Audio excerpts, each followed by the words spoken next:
सम्राट अशोक पढ़ रहे थे ना, 273 से 232 ईसा पूर्व के बीच में इनका समय रहा। Yes sir. हालांकि 273 से उत्तराधिकार के लिए युद्ध शुरू हुआ, तो 3-4 साल में 3-4 साल इनको उस युद्ध से निपटने में ही लग गए थे, है ना। 269 में ये गद्दी पर बैठते हैं, है ना। ठीक है। और बौद्ध परंपराओं में ऐसा भी बताया गया है कि ये इन्होंने 99 भाइयों की हत्या की है। इनके पिता के 101 पुत्र थे, मतलब अशोक के 100 भाई थे। 99 भाइयों को इन्होंने मार दिया था, उसके बाद ये गद्दी प्राप्त किए थे। एक जो नहीं मारे गए थे उनका नाम है तिस्सा, है ना। क्या नाम बताए थे उनका ना आप लोगों को? तिस्सा। है ना, तिस्सा नाम था उनका। उनको इन्होंने नहीं मारा था, ठीक है ना, जो बाद में सन्यासी भी बन जाते हैं। ठीक है। बात करेंगे अशोक के अभिलेख की। हम अशोक का इतिहास उसके अभिलेखों के आधार पर तैयार करते हैं। अशोक अशोक पहला भारतीय राजा हुआ जिसने अपने अभिलेखों के सहारे सीधे अपनी प्रजा को संबोधित किया था। अशोक के बारे में ऐसा कहा जाता है, ठीक है ना, ध्यान रखना इस बात।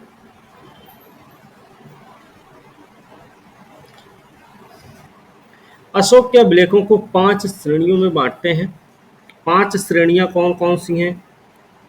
दीर्घ शिलालेख, लघु शिलालेख, पृथक शिलालेख, दीर्घ स्तंभ लेख और लघु स्तंभ लेख। ठीक है। अशोक का नाम केवल प्रथम लघु शिलालेख की प्रतियों में मिला है, जो कर्नाटक के 3 स्थान, मध्य प्रदेश के 1 स्थान पर पाई गई है। अशोक का नाम आपको कहाँ पर मिल रहा है? अशोक का नाम कौन कौन से अभिलेख में मिल रहा है? मिट्टी मास्की, गुर्जर। गुर्जरा, नेत्तूर, उडगोलन, इसके अलावा और कहीं मिल रहा है? नहीं सर, भाब्रू। इसी चार में मिलता है सर। भाबरू में तो बोलता है हम मगध के शासक है सर। अच्छा, भाब्रू में नहीं मिलता, हाँ। खुद को सर मगध इतना का जल्दी जल्दी सम्राट बोलिएगा बताया। तो लिखेंगे कैसे? अशोक का नाम स्टेटमेंट के रूप में भी ध्यान रखना चाहिए। केवल अशोक का नाम केवल प्रथम लघु शिलालेख में ही मिला है, जो कर्नाटक के 3 जगहों पे और मध्य प्रदेश के 1 जगह पर पाए गए। अन्य सभी अभिलेखों में क्या नाम मिला? अन्य जो अभिलेख हैं उसमें देवा नाम पिय पियदसी, देवों का प्यारा, उपाधि के रूप में मिलता है। अशोक का नाम छोड़ दिया गया है बाकी जो अभिलेख हैं, है ना। जैसे बाकी आप देखेंगे, बुद्ध शाक्य मास्की में मिलता है ना, मास्की में बुद्ध शाक्य मिलता है। मगधाधिराज भाब्रू में मिल रहा है ना। और अशोक वर्धन देखिए विष्णु पुराण में ही मिलता है। 12वें 13वें में क्या मिलता है? देवा नाम प्रिय मिलता है। तो ऐसे ऐसे इनके नाम मिलते हैं। फिर हमें ये अभिलेख शिलाओं पर, पत्थर के पॉलिशदार शीर्ष युक्त स्तंभों पर, गुहाओं में, एक मामले में मिट्टी के कटोरे पर भी खुदे हुए हैं। ये ऐसी बात नहीं है कि इनके जो अभिलेख हैं सिर्फ शिलाओं पर लिखे गए हैं। भाई इनके अभिलेख पत्थर के पॉलिशदार शीर्ष युक्त स्तंभों पर भी खुदे हुए हैं, गुहाओं में भी खुदे हुए, गुहा मतलब गुफाओं में भी खुदे हुए हैं। इसके साथ साथ मिट्टी के कटोरे पर भी खुदे हुए हैं। ये न केवल भारतीय उपमहादेश में ही अपितु तो अफगानिस्तान में भी पाए गए।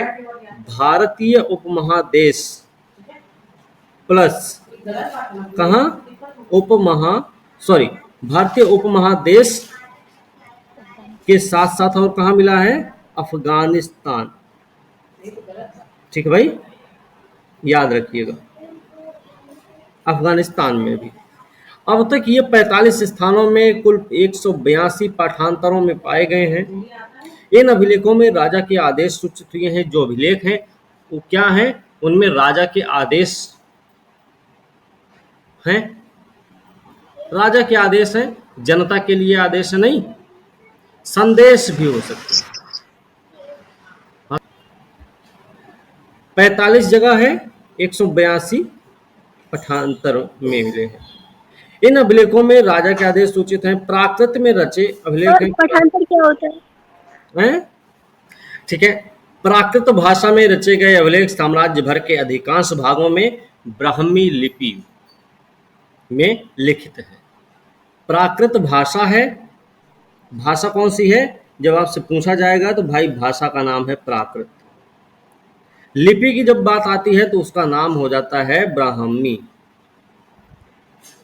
ठीक है, ये बात हमें याद रखनी है। अच्छा, प्राकृत भाषा कौन सी है भाई? ये कोई स्पेशल भाषा होती है क्या? ये जो क्षेत्र सरल भाषा है जो आम लोग बोलते हैं। क्या बोलते हैं? आम जनता लोग बोलते हैं सब प्राकृत भाषा। पाली भाषा का एक रूप है, बोल सकते हैं इसको, या संस्कृत भाषा। आम जन को समझने वाली भाषा। संस्कृत भाषा तो ब्राह्मण लोग बोलते हैं जो कठिन होता है। में ये क्षेत्रीय लैंग्वेज हम बोल सकते हैं। ठीक है, तो ध्यान रखना ये क्षेत्रीय लैंग्वेजेस हैं। क्षेत्रीय भाषाओं का यूज इसलिए किया गया ना, ताकि जो क्षेत्रीय मतलब स्थानीय लोग हैं उनको समझने में आसानी हो। बात समझे ना? आप देखेंगे जो धर्म सुधार आंदोलन भी चलाए गए, एंशियंट हिस्ट्री की बात कर रहे हैं अभी हम, बौद्ध धर्म, जैन धर्म, ऐसे वो बहुत सारे होते हैं लेकिन मेन तो दो ही थे। इन लोगों ने भी प्राकृत भाषा का सहारा लिया, है ना? इन लोगों ने भी प्राकृत भाषा का ही सहारा लिया, जिसकी वजह से, जिसका कारण था कि कम से कम आम जनता तो इस बात को समझे। वैसे इस समय कितनी लिपियों में इनके जो अभिलेख लिखे गए वो कितनी लिपियों में लिखे गए हैं? ब्राह्मी, ब्राह्मी, खरोष्टी, यूनानी और अरामाई। ब्राह्मी, सर ब्राह्मी, खरोष्टी, अरमाइक, हाँ, यूनानी। तो ये 4 लिपियों का यूज किया गया है। ठीक है। पश्चिमोत्तर भाग में खरोष्ठी, अरामाइक लिपि, और अफगानिस्तान में इनकी भाषा और लिपि, इनकी क्या रही है? अरामाइक और यूनानी, दोनों ही रही। अशोक के अभिलेख सामान्यतः प्राचीन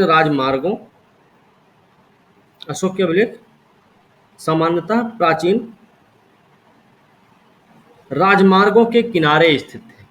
इनसे अशोक के जीवन वृत्त, उसकी आंतरिक और परराष्ट्रीय नीति तथा उसके राज्य के विस्तार की जानकारी मिलती है। मतलब जो अशोक के अभिलेख रहे हैं वो प्राचीन राजमार्गों के किनारे स्थित होने का प्रमुख कारण क्या था?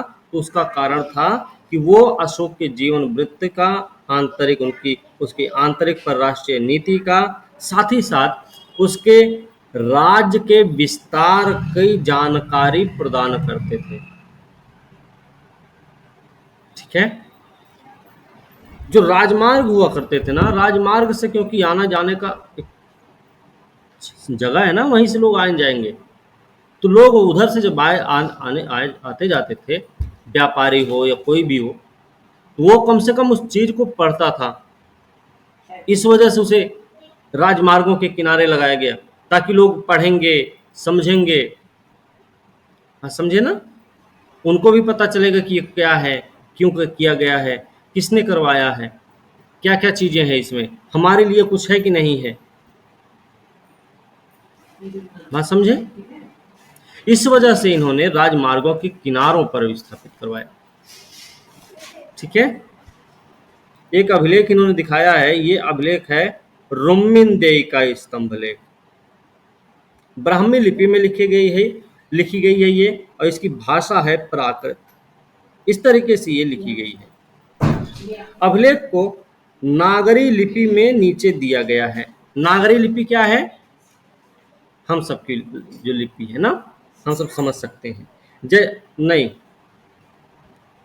नागरी लिपि में बताया गया है किस पे लिखा गया? देवा नाम पियन पियदसिन लाजिन बीसति वसाभिसितेन। संस्कृत भाषा नहीं।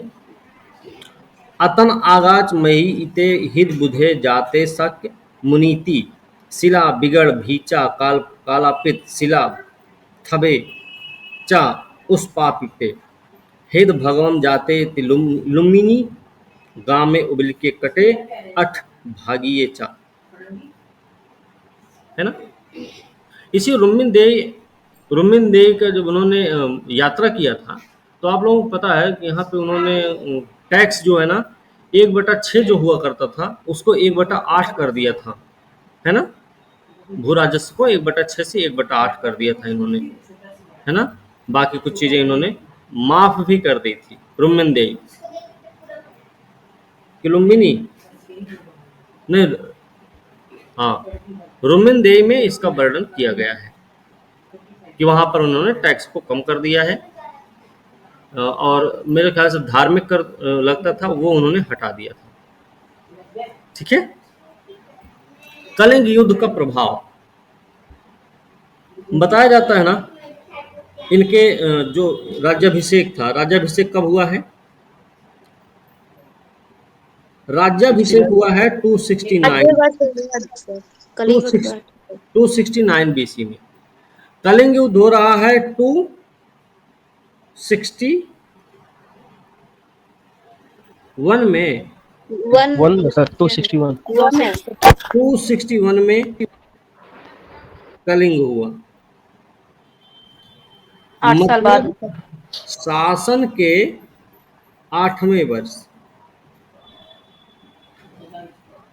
8वें वर्ष ना, सर 8वें वर्ष है। शासन के 8वें वर्ष कलिंग युद्ध होता है। कलिंग युद्ध का प्रभाव अशोक की गृह और विदेश नीति बौद्ध धर्म के आदर्श से प्रेरित थी। राजगद्दी पर बैठने के बाद उसने केवल एक युद्ध किया जो कलिंग युद्ध के नाम से प्रसिद्ध हुआ।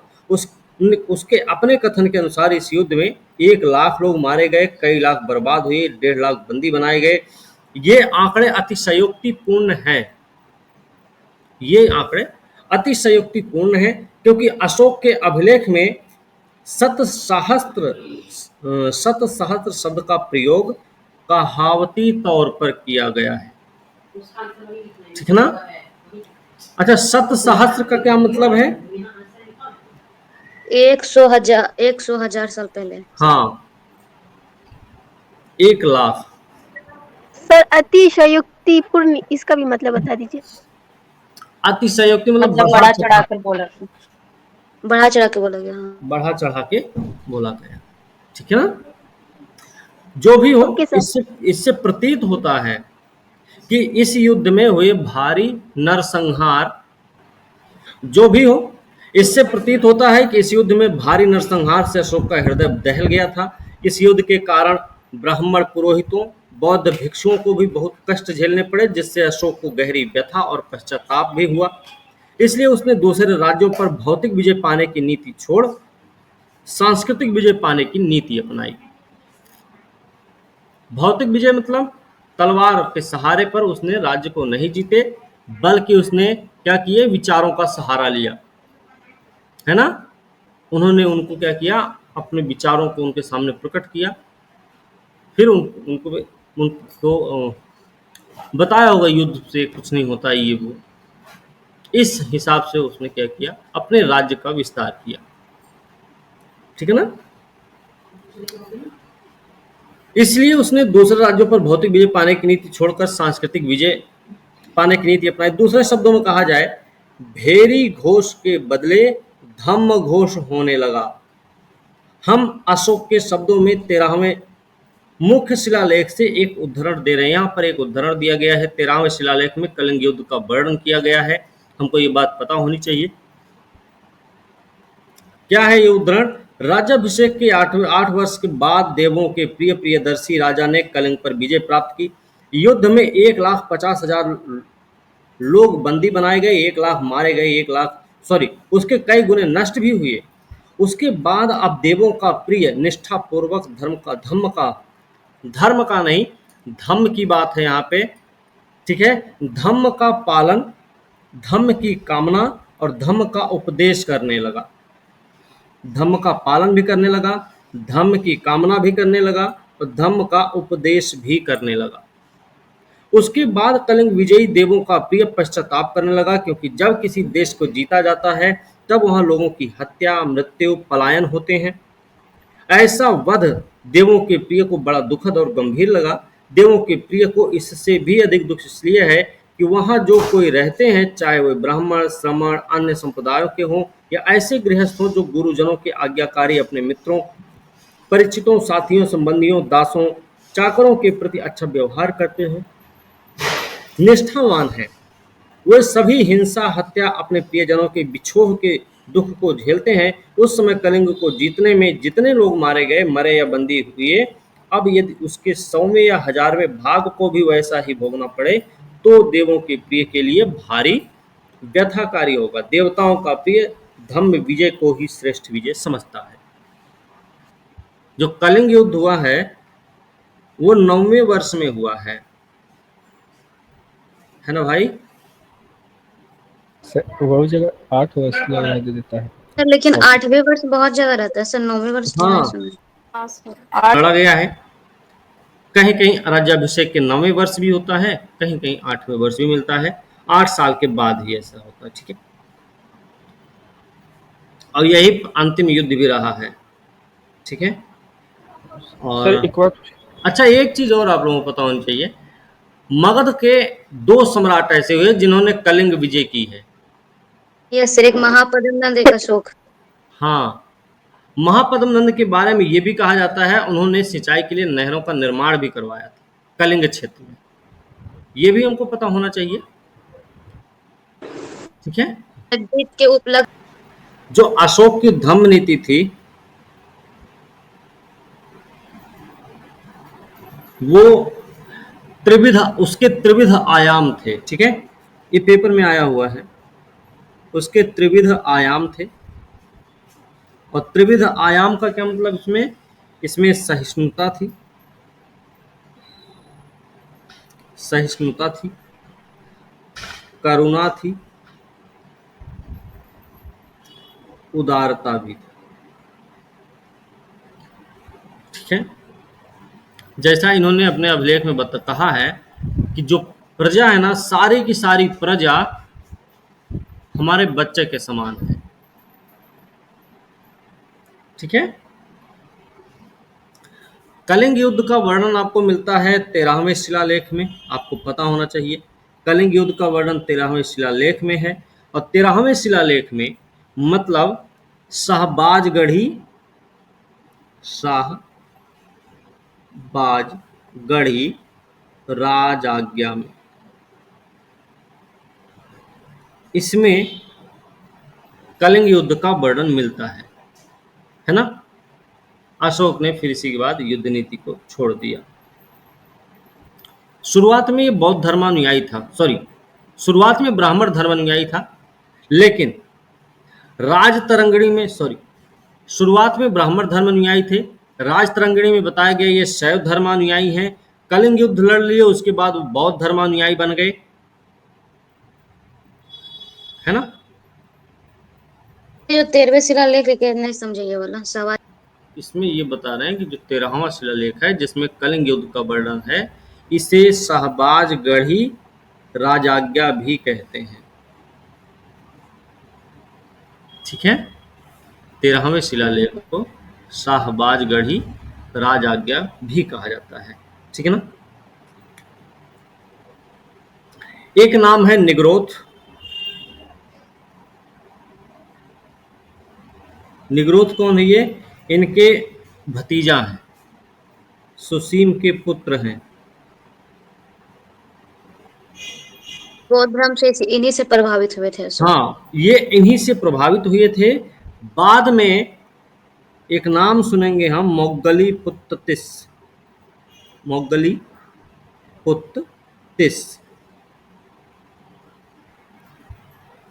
इनके प्रभाव में आकर इन्होंने बौद्ध धर्म को अपनाया था। ठीक है ना। निग्रोथ का प्रवचन सुनकर बौद्ध धर्म से प्रभावित हुए और मुगलिपुत्र तिस्य के प्रभाव में आए तो ये बौद्ध धर्म को अपना लिए। मुगलिपुत्र तिस्य कौन है? इनके समय में जो बौद्ध संगीति हुई है उसके अध्यक्ष। अध्यक्ष। ठीक है ना। सर इस संदर्भ में एक उपगुप्त का भी नाम आता है सर, वो क्या था सर? उपगुप्त जो थे उन्होंने अशोक को बौद्ध धर्म में दीक्षित किया था। ठीक है, ध्यान रखने हैं। अशोक के धर्म के बारे में बता दिए हम कि वो अपनी विजय के कारण नहीं, धम्म नीति के कारण जाना जाता है। अशोक को महान भी कहा जाता है। अशोक को महान पीछे कहने के पीछे का कारण क्या है? सिंपल सा समझिएगा। राजा का काम क्या होता है? लड़ाई करना, साम्राज्य को बड़ा करना। साम्राज्य बड़ा करने के अगर करने निकलता है तो उसको तलवार उठानी ही पड़ती है, उसमें जरूरी है वो, है ना। जिन्होंने तलवार के दम पर नहीं बल्कि अपनी धम्म नीतियों, अपनी सहिष्णुता, अपनी करुणा, अपनी उदारता, है ना, अपनी दया, दान, कल्याण, अत्यधिक कल्याण, इन सब की वजह से अपने साम्राज्य का विस्तार किया, है ना। अशोक का एक 5वां स्तंभ लेख है, सॉरी 3रा स्तंभ लेख है अशोक का। 3रा स्तंभ लेख है। इसमें क्या कहा गया है? 3रा स्तंभ लेख में 5 पाप बताए गए। 5 पाप कौन कौन से बताए गए भाई? चंडता, निष्ठुरता,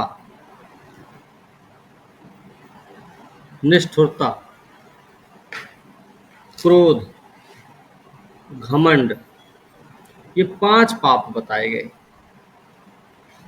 है ना। चंडता, निष्ठुरता, क्रोध, घमंड, ईर्ष्या, ये 5 प्रकार के पाप बताए गए हैं। कौन से वाले में? 3रे स्तंभ लेख में, है ना। वहीं पर आप एक 12वें शिलालेख की जब बात करते हैं तो 12वें शिलालेख में आपको क्या मिलेगा? 12वें शिलालेख में आपको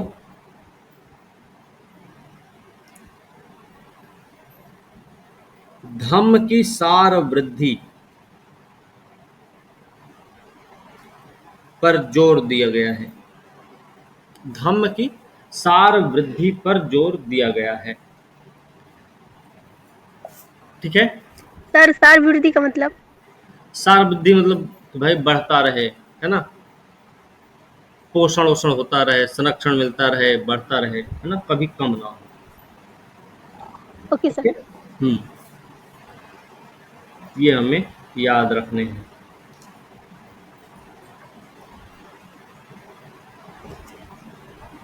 चलिए एक और है धौली शिलालेख। इसमें धम्म का आदर्श राजा का पिता तुल्य होना था। इसमें धम्म का आदर्श बताया गया है। धम्म का आदर्श क्या है? राजा जो है वो पिता के समान है। किसमें बताया गया? धौली में बताया गया। और 12वें में धम्म के लक्ष्य की भी चर्चा मिलती है। 12वें शिलालेख में धम्म के लक्ष्य की भी चर्चा मिलती है। और उसमें कैसी चर्चा है? इसमें धम्म की सार वृद्धि के साथ साथ संप्रदायों के सार वृद्धि के बारे में बताया गया है 12वें शिलालेख में। ठीक है, ओके। कौन सी लिपियां रही उसमें? ब्राह्मी, खरोष्टी, अरमाई, यूनानी और भाषा प्राकृतिक। ओके, अच्छा ये खरोष्ठी लिपि में कौन कौन से शिलालेख हैं? खरोष्टी लिपि आपका पश्चिम में तो अफगानिस्तान और भारत में कई जगह खरोष्टी लिपि पाया गया। कहाँ पे, वही तो पूछ रहे हैं। सर जहाँ जहाँ सब अशोक के अभिलेख मिले हैं, सर अफगानिस्तान से। सर हम गुड। भी तो आपको यही बोले हैं। 2 क्षेत्र थे, शाहबाजगढ़ी और मानसेहरा। शाहबाजगढ़ी और मानसेहरा, ये दोनों के दोनों खरोष्ठी लिपि में हैं। ठीक है। खरोष्ठी लिपि की चर्चा हो रही है तो खरोष्ठी लिपि के बारे में हमको एक चीज़ और याद रखनी होगी। ये खरोष्ठी लिपि दाहिने से बाएं ओर लिखी जाती थी, दाएं से बाएं लिखी जाती थी। ठीक है ना। लेकिन एक चीज़ और याद रखना, जैसे मान लीजिए दाहिनी तरफ से शुरू किया गया लिखना और यहाँ से लिखते लिखते ऐसे यहाँ तक आ गए। अब यहाँ से पेन उठा के फिर से पीछे नहीं जाएंगे, फिर यहाँ से ऐसे इधर से शुरू हो जाएंगे। शुरुआत जैसे कि सर होगी। उर्दू और हिंदी से कंपेयर कर सकते हैं। ठीक है। खरोष्ठी लिपि को पढ़ने का श्रेय किसको दिया जाता है, ये पेपर में पूछा गया प्रश्न है। जेम्स प्रिंसप को। इसमें कई सारे लोग हैं। मैसन, प्रिंसेप, मैसन, प्रिंसेप, नॉरिस, लाइसन और कनिंघम।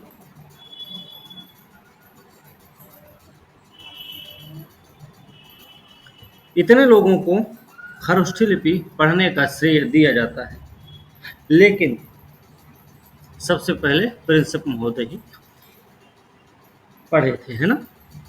और मुख्य रूप से देखा जाए तो ये जो लिपि है उत्तर पश्चिमी क्षेत्र में, है ना, उत्तर पश्चिम भारत की लिपि रही है।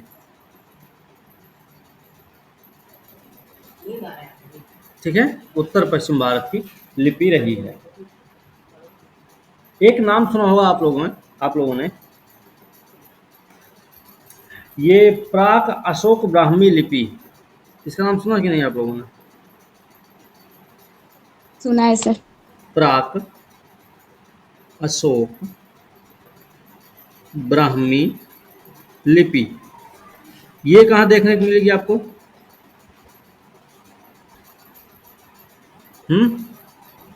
प्राक अशोक ब्राह्मी लिपि कहाँ देखने को मिलेगी आपको?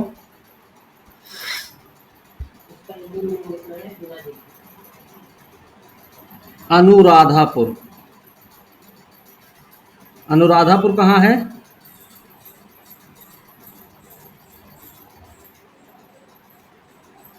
ये पड़ेगा श्रीलंका। ठीक है, ठीक है भाई।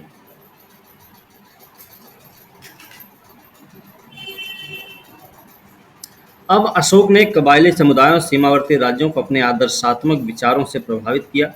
कलिंग के स्वतंत्र राज्यों चलिए कलिंग के स्वतंत्र राज्यों के प्रजाजनों से कहा गया कि वे राजा को पिता के तुल्य समझकर उसकी आज्ञाओं का पालन करें और उस पर विश्वास करें। ठीक है, मतलब ये है यहाँ पे कि कहाँ के प्रजा को ये बात बताई गई, जो राजा है वो पिता के समान है और उसकी आज्ञा का पालन किया जाना चाहिए। किसके प्रजा के लिए बोला गया ये? कलिंग के जो प्रजा है ना, उसके लिए ये बात बोली गई है। और ये कौन से अभिलेख में बोली गई है? ये कौन से अभिलेख में बोली गई है? ये बात जरूरी है, इम्पोर्टेंट है। उस पर विश्वास करें। अपने अधिकारियों को उसने निर्देश दिया कि वे उसके इस विचार का प्रचार उसकी सारी प्रजा में करें। इसी प्रकार जंगल में रहने वाले जनजातियों से भी कहा गया कि वे भी धम्म के मार्ग पर चलें। ठीक है, जंगल में रहने वाले जनजातियों से भी कहा गया कि वे सब किस पे चलें? धम्म के मार्ग पर चलें। और धम्म का मार्ग क्या था? अशोक का हमने कल बताया था धम्म का मार्ग क्या क्या था उनका। अशोक के धम्म का क्या मतलब था भाई? सहिष्णुता, कि त्रिविध भरोसा, आयाम, आदर। त्रिविध आयाम थे इनके धम्म नीति के। उन त्रिविध आयामों में क्या क्या था? सहिष्णुता था, है ना? सहिष्णुता और क्या बताए थे? पशु बलि की मनाही। क्या? दाता उदारता, और दाता करुणा, करना, उदारता। उदारता, त्रिविध आयाम थे इनके धम्म नीति के। ठीक है, तो इन्होंने सबसे यही सबके पास यही प्रसारित किया कि सबको भाई धम्म के मार्ग पर ही चलना चाहिए। हमने पहले भी बताया है इनके धम्म का मतलब किसी धर्म से लेना देना नहीं है। इनके धर्म का जो मतलब है वो सिंपल सा है। अब अशोक मानने लगा कि पराये राज्यों को सैनिक विजय के उपयुक्त क्षेत्र समझना अनुचित है। सैनिक विजय के उपयुक्त क्षेत्र समझना अनुचित है, मतलब ये सैन्य विजय नहीं चाहते हैं इस समय। कलिंग युद्ध के बाद की बात है। उन्हें आदर्श विचारों से जीतने का प्रयास करने लगा। सैनिक विजय की जगह अशोक ने अपनाई कौन सी नीति अपनाई है? आदर्श विजय की नीति अपनाई। पराय देशों में भी उसने मनुष्यों पशुओं के कल्याण के लिए कदम उठाए। उन दिनों की स्थिति को देखते हुए सर्वथा नई चीज थी। उसने पश्चिम एशिया यूनानी राज्यों में अपने शांति दूत भेजे। ठीक है, पश्चिम एशिया और यूनानी राज्यों में अपने शांति दूत कहाँ कहाँ भेजे? पश्चिम एशिया और यूनानी राज्यों में। ये सभी बातें अशोक के अपने ही अभिलेखों के आधार पर कही जा सकती। यदि यदि बहुत बौद्ध परंपरा पर विश्वास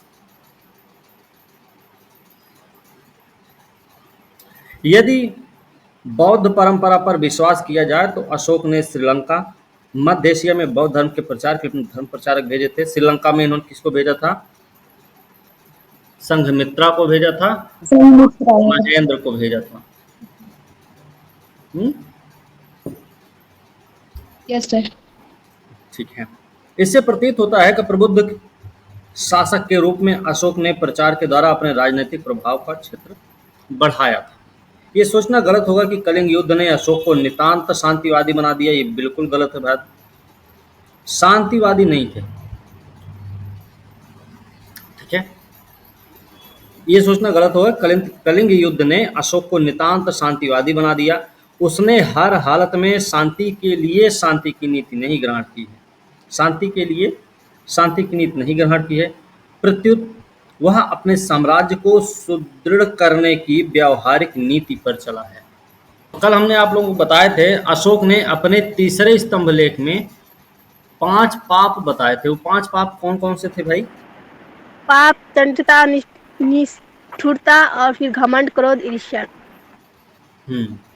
वेरी गुड, चलता है। बहुत बढ़िया। अच्छा, ये तो बता दिए, ये तो गड़बड़ है। अच्छा, इनके धर्म का अर्थ हमने कल लिखवाया था अलग से। ये तो अभी जो हमने बताया है सहिष्णुता, करुणा, उदारता, ये बताया है, ये तो भाई ठीक है। लेकिन धर्म का इनके अर्थ भी हमने बताया था कल क्या आप लोगों को? अशोक के धम्म का अर्थ क्या है? भोला अभिलेख होगा क्या? कल हमने लिखवाया हुआ जरूर। ठीक है, धर्म का इनके अर्थ क्या था? अल्प पाप।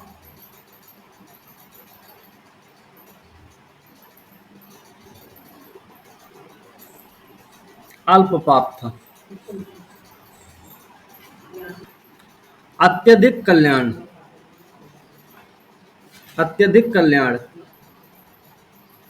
अत्यधिक कल्याण, दयादान, दयादान, है ना? दयादान, सत्यवादिता, सत्यवादिता, पवित्रता, मृदुता, साधुता, साधुता और सुचिता। ठीक है। उसने विजय के बाद कलिंग को अपने कब्जे में रखा, अपने साम्राज्य में मिला लिया। इस बात का भी कोई प्रमाण नहीं कि उसने चंद्रगुप्त मौर्य के समय से चली आ रही विशाल सेना को विघटित कर दिया।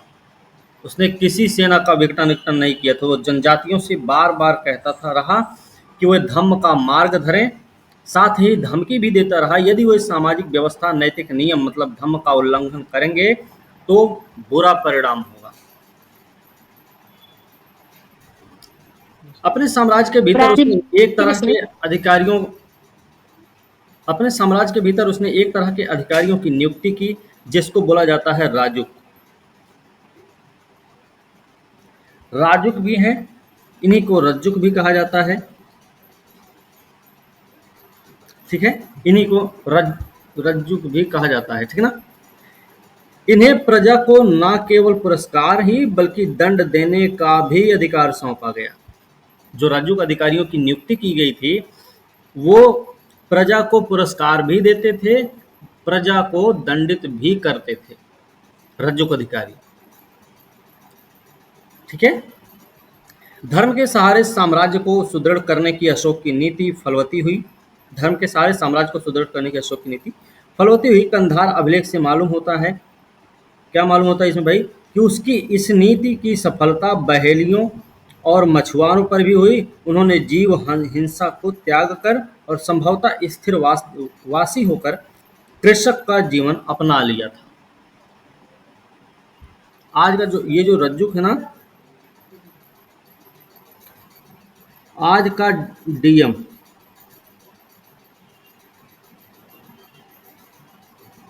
आज का जिलाधिकारी। अब आज का अगर जिलाधिकारी है तो काम क्या करेगा भाई? जाहिर सी बात है, हमने आपको बताया है एक नाम है मजिस्ट्रेट, जिला मजिस्ट्रेट, डिस्ट्रिक्ट मजिस्ट्रेट नाम है, और दूसरा नाम है कलेक्टर साहब, है ना। तो ये क्या काम करेंगे भाई? एक तो न्याय का काम देखेंगे और दूसरा राजस्व का काम देखेंगे। ये दोनों काम देखने वाला व्यक्ति है रज्जु। ठीक है ना, ये हमें ध्यान रखना है। आंतरिक नीति और बौद्ध धर्म। कलिंग युद्ध के परिणाम स्वरूप अशोक बौद्ध हो गया। परंपरा बताती है कि वह बौद्ध भिक्षु हो गया था। बौद्धों को अपार दान दिया, बौद्ध धर्म स्थानों की यात्रा भी की। उसकी इस यात्रा का संकेत उसके अभिलेखों में आए धम्म यात्रा शब्द से भी मिलता है।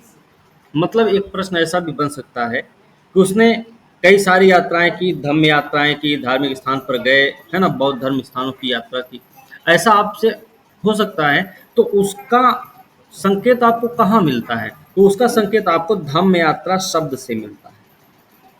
ठीक है। पारंपरिक अनुश्रुति के अनुसार अशोक ने बौद्धों का तीसरा सम्मेलन बौद्ध संगीति, तीसरी बौद्ध संगीति का आयोजन इन्होंने किया था। धर्म प्रचारकों को केवल दक्षिण भारत ही नहीं, श्रीलंका, बर्मा आदि देशों में भी भेजा ताकि वहां के लोगों को बौद्ध धर्म में लाया जाए। ईसा पूर्व दूसरी और पहली सदियों के ब्राह्मी अभिलेख श्रीलंका में मिले हैं। ठीक है ना, ईसा पूर्व दूसरी और पहली सदियों के जो ब्राह्मी अभिलेख हैं वो कहाँ मिले? आपको श्रीलंका में मिले हैं। अभी हमने बात किया था प्राक अशोक ब्राह्मी लिपि का, वो आपको मिल रही है कहाँ पे? अनुराधापुर, श्रीलंका में। अशोक ने अपने बारे में बड़ा उच्च आदर्श रखा और ये आदर्श था राजा का पिता के तुल्य होना। ठीक है। उसने अपने अधिकारियों को बार बार कहा कि राजा प्रजा को अपनी संतति समझता है और ये बात वह प्रजा को बता दें। मतलब उसको ये बात बतानी पड़ गई कि भैया हम सभी प्रजा को अपनी संतान मानते हैं, डरने की जरूरत नहीं है।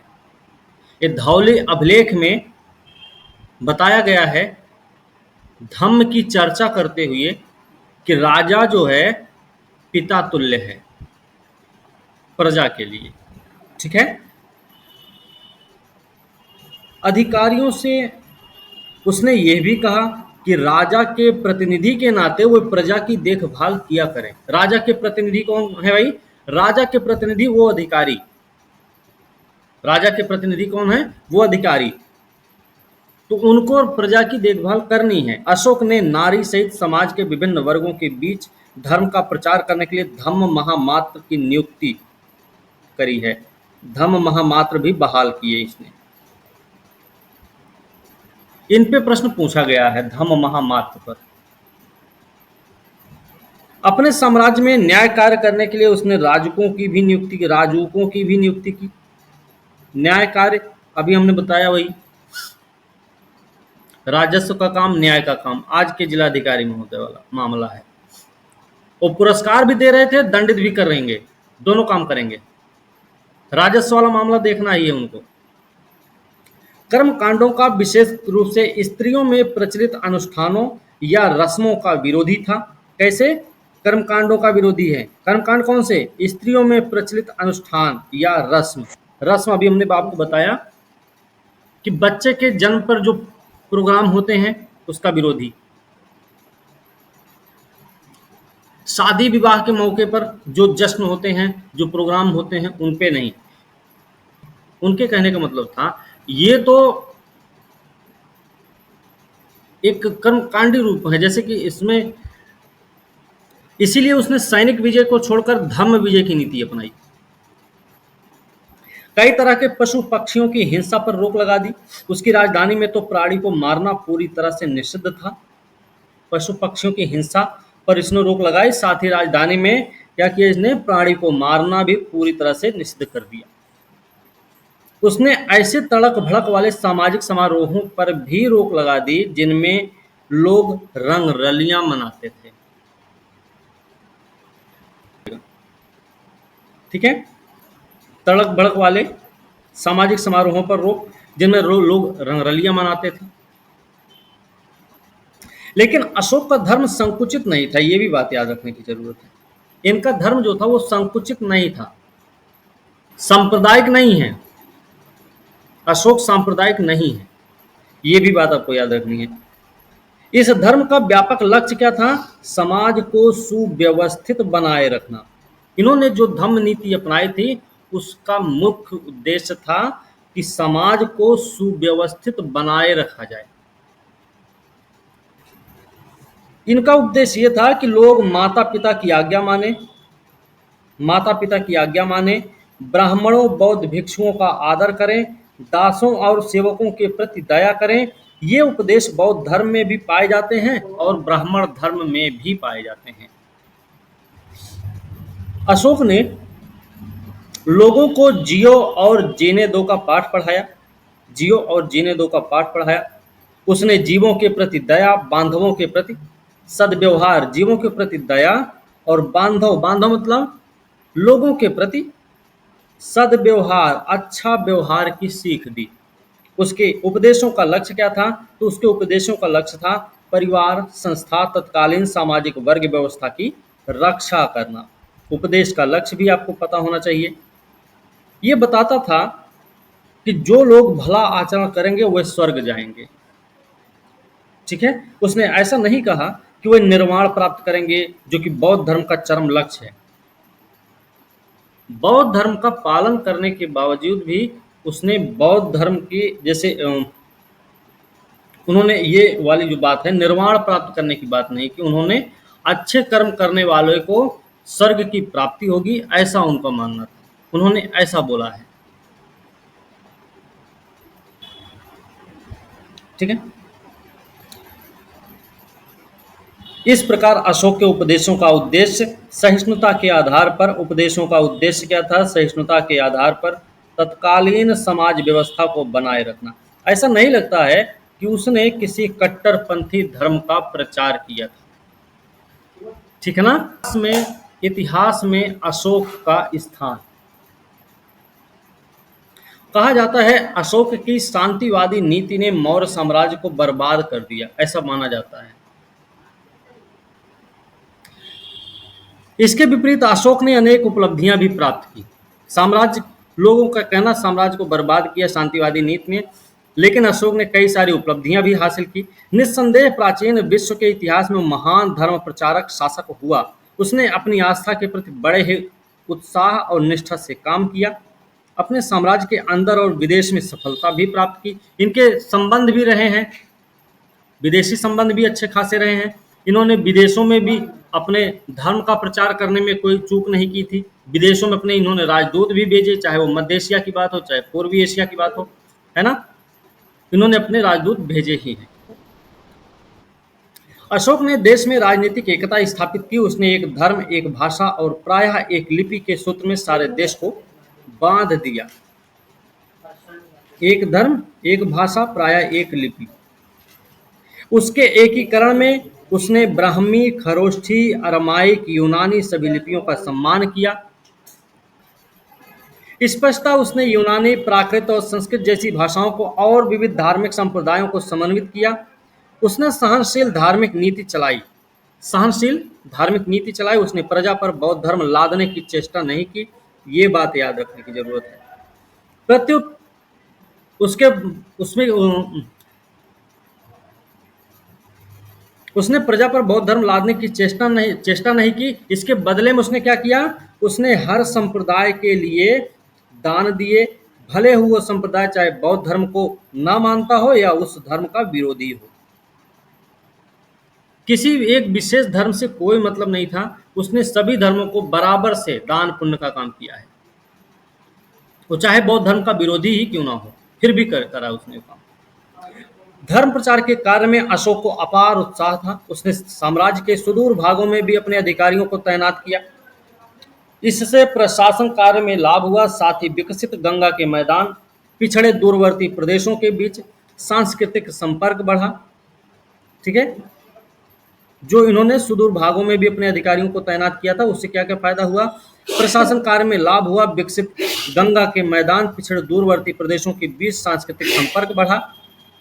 भौतिक संस्कृति जो साम्राज्य के मध्यवर्ती इलाकों की विशिष्टता थी, कलिंग और निचले दक्कन तथा उत्तरी बंगाल में भी फैल गई। इसकी जो भौतिक संस्कृति, ठीक है। सबसे बढ़कर इतिहास में अशोक का नाम उसकी शांति, अनाक्रमण, सांस्कृतिक विजय की नीति के लिए अमर है। प्राचीन भारत के इतिहास में इस तरह की नीति अपनाने का कोई आदर्श अशोक के सामने नहीं था। ठीक है, और न इस तरह का कोई उदाहरण किसी देश में मिलता है। हाँ, मिस्र भले ही इसका अपवाद हो, जहां अखनातून ने ईसा पूर्व 14वीं सदी में शांतिवादी नीति को अपनाया था, लेकिन ये स्पष्ट है कि अशोक को अतीत की अपनी इस मिस्री समचिंतक की जानकारी नहीं थी। अखनातून के बारे में उनको नहीं पता था। अखनातून कौन है, कैसा है, उसके बारे में नहीं जानते थे।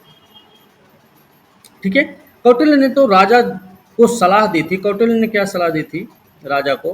कि राजा को शक्ति द्वारा विजय पाने की चेष्टा सदा करनी चाहिए। लेकिन अशोक ने क्या किया? इसके बिल्कुल उल्टी नीति अपनाई। उसने अपने उत्तराधिकारियों से आक्रमण और विजय की उस नीति को त्याग देने को कहा, जिसे मगध के राजा कलिंग युद्ध तक अपनाते चले आ रहे थे। उसने उन्हें शांति की नीति अपनाने की सलाह दी, जो नीति 2 सदियों से लगातार चले आ रहे आक्रमणात्मक युद्ध के बाद अत्यंत ही आवश्यक हो गई थी। कलिंग पर 2 मगध शासकों का आक्रमण हुआ। एक नाम रहा महापद्म नंद का और दूसरा रहा है अशोक का। महापद्म नंद का जो आक्रमण हुआ, उसमें महापद्म नंद ने कुछ चीज़ों को, वहाँ पर जो नायाब चीज़ें मिली वो अपने यहाँ लेकर आ गया। साथ ही साथ कलिंग पर अधिकार करके वहाँ पर सिंचाई व्यवस्था का भी निर्माण करवाया, सिंचाई के लिए नहरों का निर्माण करवाया। दूसरा आक्रमण मौर्य साम्राज्य के समय पे हुआ, वो भी अशोक के द्वारा किया गया, जिसके बाद धम्म नीति का पालन हुआ, है ना। चलिए,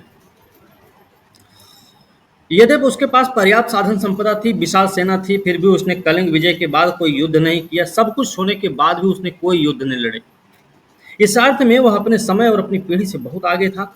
फिर भी उसके राज्यपालों और कर्द राजाओं पर उसकी इस नीति का स्थायी असर नहीं पड़ा, जिन्होंने 232 ईसा पूर्व में उसके राज्यकाल के समाप्त होते ही अपने आप को अपने अपने क्षेत्र का स्वतंत्र शासक घोषित कर लिया। इसी प्रकार अशोक की नीति अब उसके पड़ोसियों की मनोवृत्ति में कोई परिवर्तन नहीं ला सकी। ये भी आपको पता होना चाहिए।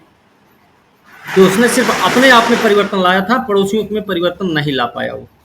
ठीक है।